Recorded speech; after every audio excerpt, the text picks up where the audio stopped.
Hi SHC, I'm Brooklyn Baird, a reporter for the Emerald, and today we'll be interviewing Mr. Curcio to give you insights on the AP Psychology course. Can you give a brief overview of what students can expect when taking AP Psychology? So the briefest and probably most unhelpful overview is that psychology is the study of mental processes and human behavior.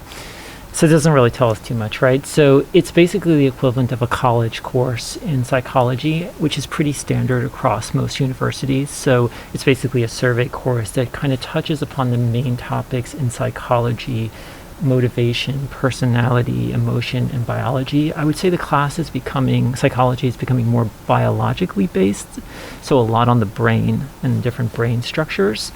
But there's also a social psychology aspect to like how we behave in groups. So I think there's kind of something for almost all students in terms of if you're more interested in science, if you're more interested in, say, sociology.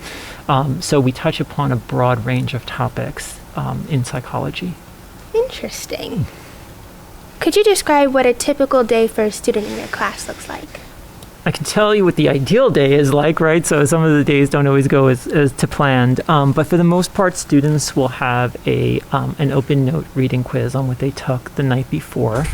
And then after that, we usually have a mix of direct instruction and students working on actual questions, right? So a big part of how I teach is something called the testing effect, which is that we don't just learn by, say, reading, but we learn by doing. So trying to give the students as many opportunities to practice practice with the new information and the new skills they picked up. So we try to give them a lot of time to do that, both solo and in groups.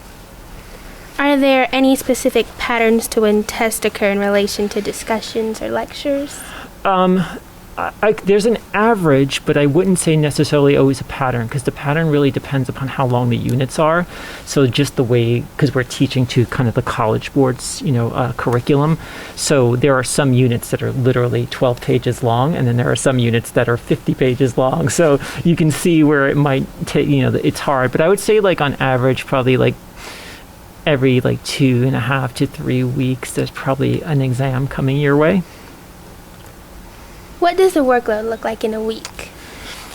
So that question is hard to answer just because there's two variables at play. There's the workload, which I would say is college level. So there's a lot of work in most AP classes. There's a lot of reading in this class in particular.